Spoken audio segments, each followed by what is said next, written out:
Shalom. To start this lesson, I want to begin by giving all praises and glory to Yahweh, Bahashem, Yahweh Shai, Bahashem, Racha, Quadash. Double honors to the apostles and the elders of Great Millstone, and salutation to the sincere brothers pushing his truth and all truth and sincerity throughout the four corners of the earth diligently. To you I say shalom, and also shalom to the few sisters that listen and that truly believe.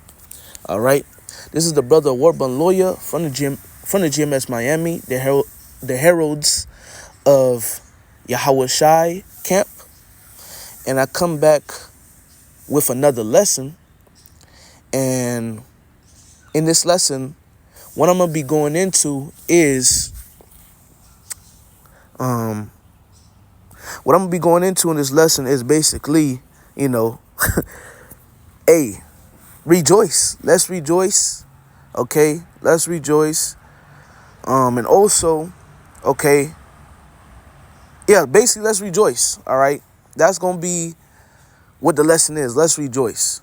All right, because our salvation is nearer than we perceive it to be. Like it tells you in the book of Romans 13 and 11, which I'm going to start with, Lord willing. All right, let's rejoice, brothers. All right, yesterday was a very I'm already smiling. Yesterday was a very prophetic, all right, and beautiful day. All right, yesterday was October 1st, and yesterday that's when dealing with the strike. They had the strike going on. They said they was going to have the update on October 1st, which was Tuesday.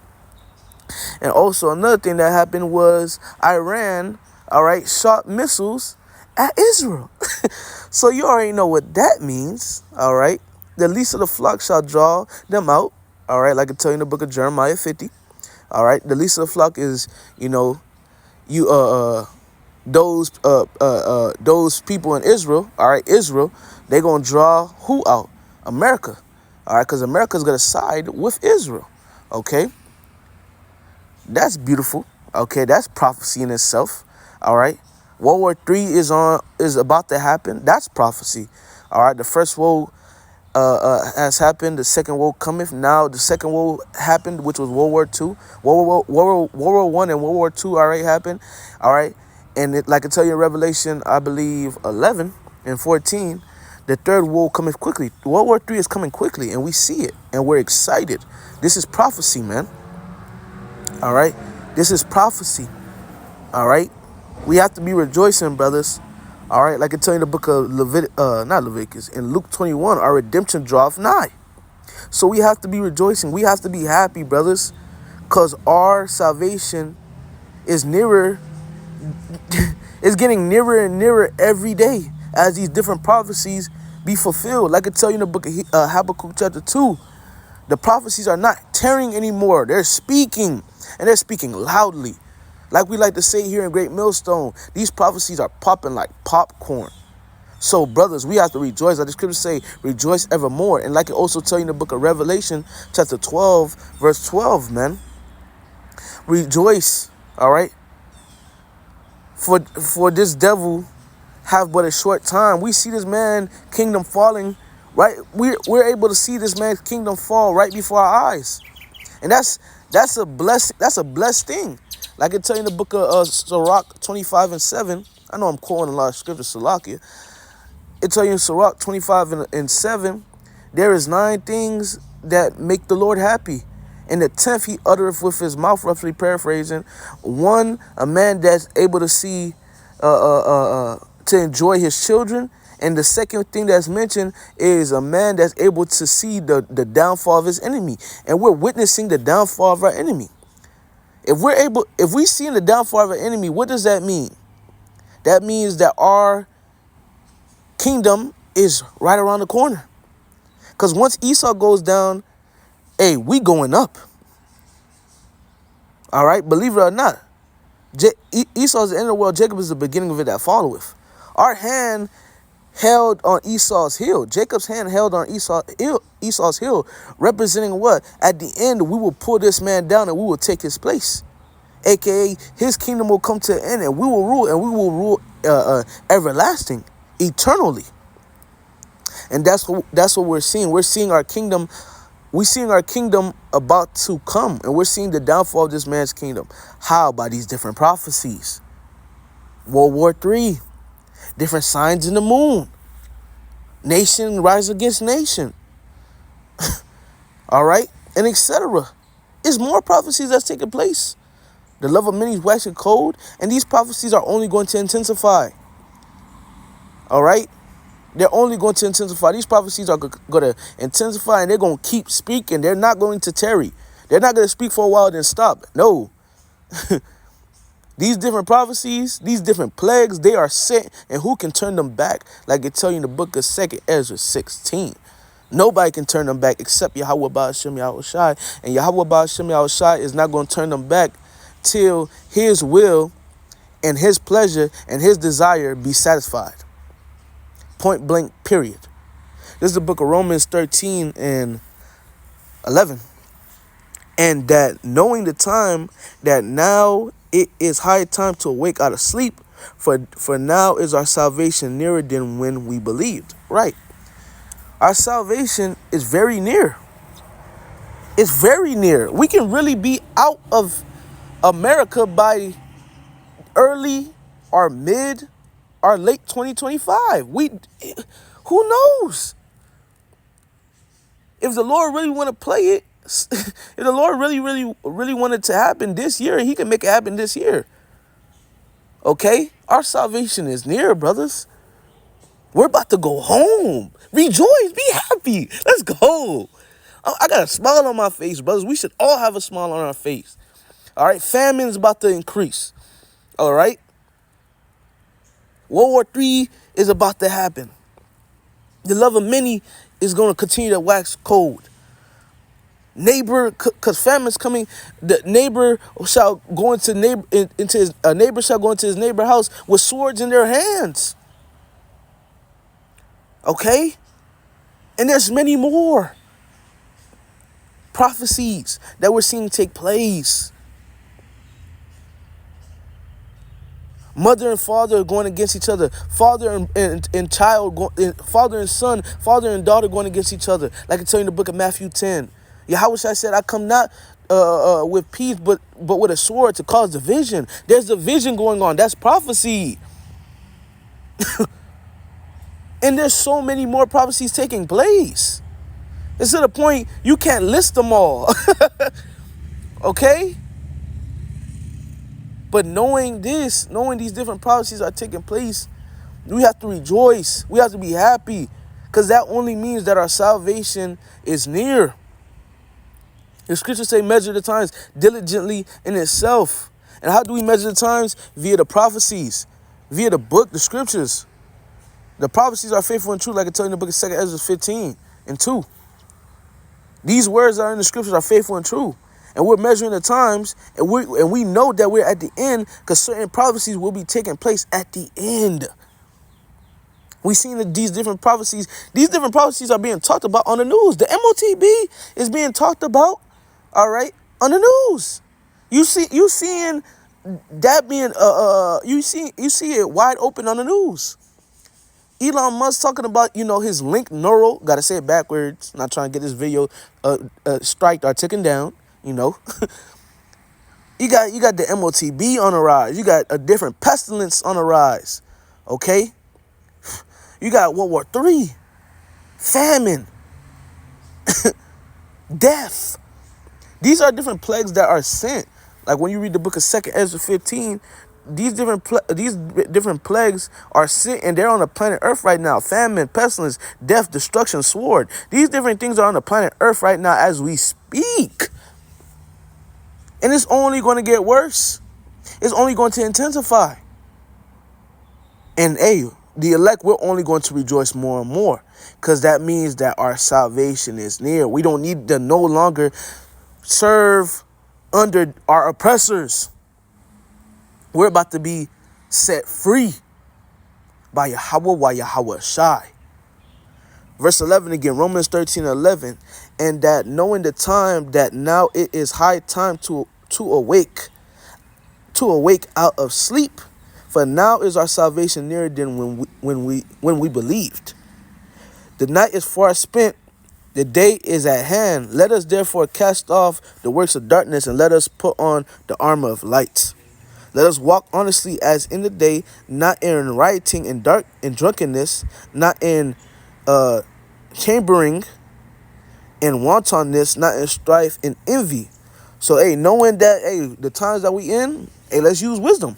The scripture say, be sober. You know, be sober and scripture say, be sober, be circumspect. You know, don't be. Now is not the time to be in the vibration and in the spirit of this world.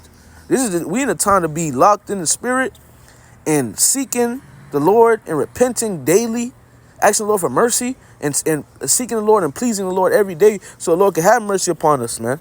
Because we in some dreadful times, and it's only going to get worse. Evil is upon the earth. Like I tell you in the book of Ezekiel, I believe 7, evil is coming. Evil is here. It's here. We're just at the beginning of it. But it's going to intensify, like I like to say. Things intensify. All right? A fire, when you line up a fire, all right, when you're dealing with fire, you know, it gets hot. Like, let's say like with a grill or an oven. That heat, it has to get to that level. To oven, eventually it starts at its low peak, but eventually it got to work itself up to 350, to 425, to 500. Same thing with a grill. It got to work itself up. You know, it has to intensify. Over time, it intensifies. Just like with these prophecies. Over time, they're going to intensify. And it's not going to be a while, like a long time. No, it's going to be quick. The prophecies are going to intensify quick, as we see them doing right now. All right. Verse 14, but put ye on the Lord Yahushua Mashiach, and make no provision for the flesh to fulfill the lust thereof. Come on. Hey, man, let's grab Luke. It's Luke 21. Is it Luke 21? Matter of fact, nah. I'm gonna grab this. I'm gonna grab that. I'm gonna just come back. I'm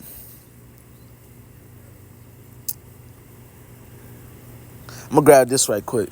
1 Thessalonians 5:1. But of the times and the seasons, brethren, ye have no need that I write unto you. Right? So there's no need. You know, we don't need to be.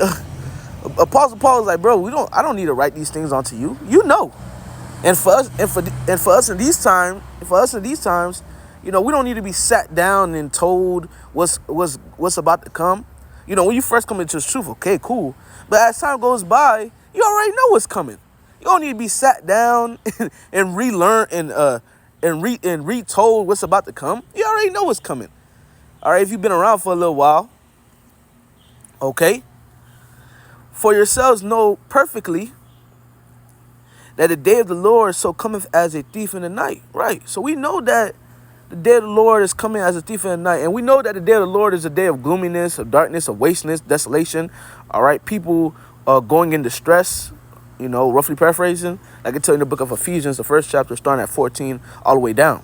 We know that the day of the Lord is not a day of flowers and lollipops and cotton candy, like the Christians make it to seem. The scriptures say, woe to them that desire the day of the Lord. The day of the Lord ain't something to fucking play with. All right. Verse 3. For when they shall say peace and safety, and then sudden destruction cometh upon them, as shall veil upon a woman with child, and they shall not escape. Right. So really the point that I wanted was verse 1, man. Okay. We don't need to be told what's going on. We know what's going on. And us knowing what's going on, we have to rejoice. If you know what's going on, you have to rejoice. What type of sense does it make for you to know what's going on and you scared like everybody else? You scared like the people that don't know what's going on. The reason why they scared is because they don't know what's going on, and they don't have no faith. If you scared, that means you really don't know what's going on. You really not in this truth, and you really don't have faith. The prophet's really supposed to be rejoicing. Yeah, of course, you know, in the flesh, you know, in those times, you know, the flesh gonna trip up, but man, the Lord gonna give us a spirit to keep fighting. Even in these times, you may worry a little bit, but man, cast that fear away. The Lord didn't give us the spirit of fear, but of a sound mind. Rejoice. Be happy that these different things are going on. Yeah, famine gonna come, but the scriptures say the Lord gonna keep us in famine. It tell you that in the book of Psalms. It tell you in 2nd Ezra. It tell you in Isaiah 65. My servants shall eat and they shall drink. They shall rejoice. It tell you in 2nd Ezra 2 that you shall be merry and have abundance. That's what the scriptures say. The scriptures say, he that dwelleth in the secret place of the Most High shall abide under the shadow of the Almighty. We will be protected. We have nothing to worry about. Okay? We have nothing to worry about. Knowing what times we in, instead of worrying, we supposed to be rejoicing and seeking out our salvation with fear and trembling more and more, so the Lord can have mercy upon us in those times. This is the book of Luke. Let's grab that Luke now. Luke chapter 21. Salaki for the noise, brothers. This bird going off right now. Luke 21 and 25. And there shall be signs in the sun and in the moon and in the stars, and upon the earth distress of nations with perplexity, the sea and the waves warring, men's hearts failing them for fear and for looking after those things which are coming on the earth. For the powers of heaven shall be shaken, and then shall they see the Son of Man coming in a cloud with power and great glory. And when these things begin to come to pass, then look up and lift up your heads, for your redemption draweth nigh. All right. So as we see these different blood moons going on, these different things, these different prophecies taking place, these different prophecies that will be taking place at the end of the world, as we see them taking place, like I tell you in the book of, I can tell you in verse 28. And when these things begin to come to pass, these different prophecies that are supposed to be taking place in the inner world, then look up and lift up your heads. Then look up and lift up your heads, for your redemption draweth nigh. Right. So as we see these different prophecies taking place, we're supposed to be lifting up our heads and being happy, because our salvation is nearer than when we believed. Like I tell you in the book of Romans 13 and 11, we're supposed to be happy. And Slaki, I was supposed to grab it since I was in that chapter. I'm going to go back to it. This is the book of 1 Thessalonians 5 and 13. Well, 16. Rejoice evermore. But not only rejoice for what? That we at the end of the world. But not only rejoice, verse 17, pray without ceasing. So us being at the end of the world, yes, we're supposed to be rejoicing, but we also supposed to be praying and seeking the Lord more and more, so we don't get caught up with these undesirables, so the Lord can have mercy upon us. Okay, we don't know if we're a part of the elect. We don't. Now, granted, we are doing the things that the elect will be doing, that the elect would be doing at the end of the world. We are doing them, so we may very well be a part of the elect, but we don't know. We don't know. So in these times, we're supposed to be rejoicing, but also praying that the Lord keep the Spirit upon us and the Lord keep dealing with us. And He put the Spirit upon us to endure to the end. Okay? That's the other side of the coin. Yes, rejoice, but also stay in prayer. Stay in the Spirit. Seek the Lord. And I'm talking to myself first and foremost. All right? Let's grab the book of Revelation, and we'll close out with this. Revelation 12 and 12. Therefore rejoice, ye heavens, and ye that dwell in them. Woe to the inhabitants of the earth and of the sea, for the devil is come down unto you, having great wrath, because he knoweth that he hath but a short time. So this devil know that he had but a short time. That's why he's doing these different things. And this is just the beginning. Really, he's just fulfilling prophecy. All right? He's just fulfilling prophecy.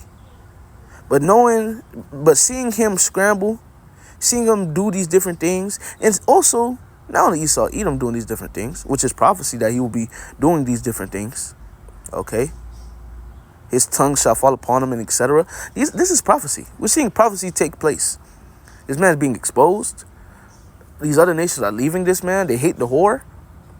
We're seeing these different things take place. These are prophecies. seeing these seeing these different prophecies take place, plus more, we're supposed to be rejoicing. Because what does that mean? It means that this devil's about to lose his kingdom. He's at the end of his kingdom. And it also means what? Something that we want so dearly is salvation. It's around the corner. Okay? So we have to be rejoicing, brothers. We're supposed to be happy. We're not in the times to be, excuse my French, we're not in the times to be fucking sad. All right? Fucking sad and, emotional. These are the times for you to be happy. Start believing that the Lord is dealing with you. That time was been around. You should have been believed the Lord was dealing with you. Start believing the Lord dealing with you. Be happy that we at the end. It's not the time to be sad. This is the time to be actually happy and trusting the Lord and believing the Lord and getting closer to the Lord. And I'm talking to myself first and foremost. All right?